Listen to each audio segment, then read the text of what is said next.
Father, forgive me, for I have sinned. It's been 6 months since my last YouTube video. There's a very good reason for that. I've been spectacularly busy, but friends, I am sorry anyway. It's a funny thing, actually. I think after my divorce, it took me about probably a year to hatch a suitable plan for my continued existence. And then after I came up with it and tried to do something, everything did not go exactly to plan, despite the fact that I'd been hatching that egg for, I don't know, well, at least a year. So I want to be a paramedic. That's what I want to do. That's what I want to do. I applied to university and was rejected on the basis that I have no intermediate qualifications. I was expelled from school, you see. So then I applied to college for an access course, but I was denied access to the access course on the basis that I have no qualifications already. So I went back to the same college and did GCSEs. That's, you know, for those of you that don't live in the UK, that's your secondary school qualification. Basic, it's not, you know, higher education. I aced my GCSEs, surprise, surprise, and then got access to the access course. I'm on the access course now. It's academically, it's an avalanche every week, and I spend the weekend just tunnelling my way out of it, basically. It's spectacularly difficult. I can't pretend I'm having a good time. I live on the boat for the first half of the week, and I sleep in the car for the other half of the week. And that's how I make the ends meet. It's not even really the financial ends in that regard. It's the time commitment, because the college is quite a long way away from where I live. So if I could save 3 or 4 hours of driving every day, then I do that. I have interviewed for what is quite a prestigious university near here, and I've been offered a place. So if all goes to plan, it's a conditional offer. If all goes to plan and I do well on my access course, I've got a place at university and my course is set, and that's it, I'm off and running. But as you can imagine from this little story here, everything has been incredibly busy, and that's why I've not been making videos, so sorry about that. I can't honestly say, hand on heart, that the frequency of videos is going to get any higher, but I will try, and especially over the summer. I've been lifted out, you know, so especially over the summer, when I can do some sailing again, there will be some videos. Right, what's happening this year? This year, there will definitely be another trip to Alderney. I'm going to do it slightly differently this time. I'm going to go to Salcombe first, then sail across to Alderney. And on the way back, I'll either do the same trip in reverse, or maybe I'll go to the Scillies, because I love going there. There will, of course, be the usual expedition to the Scillies. The Jester Challenge this year goes to Baltimore in Ireland. I will be doing that. So there is a Jester Challenge coming up, although a short one. And that'll be via the Scillies, and I know that a lot of guys from the Twister Association, or Twister owners, are interested in that, and some will attend. I hope they do. It's going to be great. It promises to be a very good event, so and very little expense and everything involved, because it's only Ireland really, it's just across the water there, so that'll be great. There will of course be the standard fare of maintenance, which I'm about to start because I've been lifted.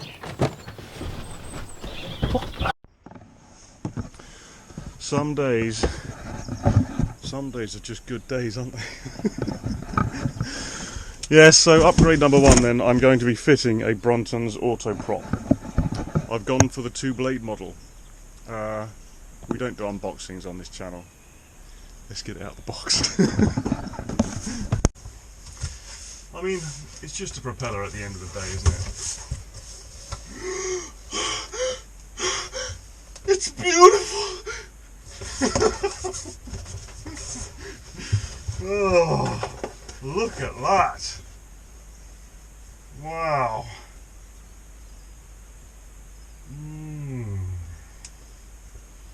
Time for your close-up. I don't need to put it together or anything like that. Look at that, and it is beautifully crafted. It makes you want to touch it. Now here's something straight away that I notice, apart from the obvious engineering quality here, is things like this have been thought about. So the anode is held on with these nylon bolts. zero chance of them seizing in there, is there? No chance. And I like that. That means that when I have to change that every year, that'll be really, really easy to do. And I'm not going to have to worry about shearing bolts off and drilling them out and rethreading the holes, all that nonsense, which sooner or later is where we'd arrive if those were metal. So that's great.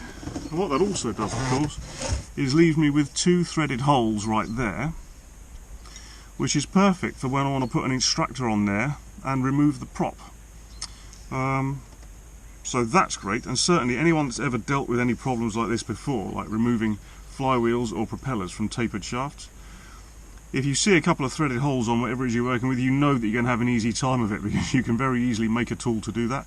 Bruntons actually sell a tool to do this, which is not super expensive. Okay, well, for those of you that don't know then, let's face it, I think a lot of people know about these now. Here we have engine in a stern, engine in a stern. So the boat's going backwards. Then you change gear, and the water pressure itself, nothing else, makes both the bays flop round that way, so now you're driving forwards. When you're sailing, the water pressure only makes the fins flop this way, so that if you look at it in line with the, not fins, the blades, if you look at it in line with the flow of the water, it presents very little resistance, and it does all of this automatically. The other benefit, apparently, is that the pitch is variable pitch, isn't it? Obviously it's variable pitch, and that's controlled by how much load the prop is under conditions. So what you should end up with is definitely more efficient sailing, because there's less drag and resistance in the water when you're sailing. Definitely more efficient sailing. More fuel efficiency when you're motoring, and faster motoring for any given engine speed for a similar sort of 2-blade prop. The prop that came off it, I don't know if it was correctly sized or not, but I mean, I know roughly what I was getting out of it. I think an in-water comparison, I can do that. I'll do that in another video, but certainly for now, this is just going to be fitting, I think, this video. There it is. So lovely, lovely, very nicely put together. All feels extremely smooth and nice, completely ready to fit out of the box. And of course they provide a prop nut. It's just that I've taken that out and tried it on the shaft actually, so that's where it is. You know what, let's just fit it. Let's go and fit it. Yeah, come on. The Bruntons prop comes with a lock. I'll show you.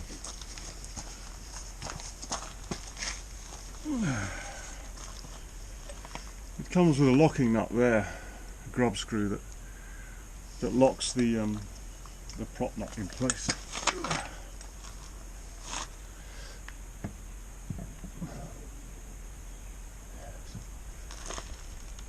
Yes, fitting that was a complete nightmare, wasn't it?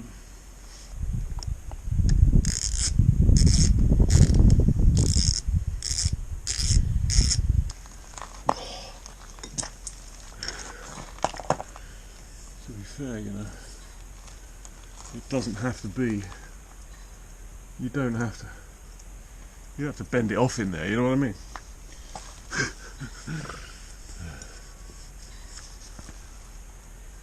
Okay, for my next trick, I will apply some of the Bruntons supplied thread lock, and incidentally you get thread lock and a greasing nipple for servicing the prop with it. Of course it's service ready to go at the moment. I don't need to do anything with that, but oh, that's going to be lovely. Look at that, it's going to be lovely. Okay, let's just finish this off. This particular episode of S3 Walketo, it's not sponsored of course, but I have managed to get this at a discount. I don't know how much of a discount, because I don't know what they normally cost, but they aren't cheap, and I've certainly not got it cheap, but I have got a discount. So, you know, in the interest of transparency, it's worth mentioning that typically, and those of you that watch my channel will know this, If it's bad, I'll say it's bad. I don't care where I got it from or what paper it really. We'll see. I mean, this looks, I'm very impressed so far. It's extremely well engineered. It's very easy to fit, you know, it comes just ready, you put it on. Any minor issues I've encountered have been nothing to do with really the prop or its, you know, design. It's more to do with every installation is a bit unique, isn't it? A bit. That's just going to be incredible. Look at that. It's going to be incredible. Now I'm going to fit this. Those are nylon threads. Obviously we don't put thread lock on there. Obviously, right? Oh, I think that was lightning. You can almost feel it in the air. Yeah, so the nose cone there. Let's fit it on. Once you're happy with everything. All it says really in the instructions for this is don't over tighten them. Well, that this is another little design feature that I really like. Because as I said earlier, there's no way that's ever going to be a problem getting out of there, is it? No problem at all. If it falls off, no big deal, because you replace them once a year anyway. There it is. I think I'm going to call that done.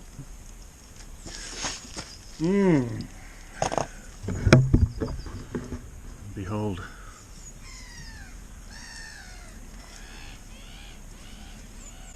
Very nice. Very nice. So, it's going to be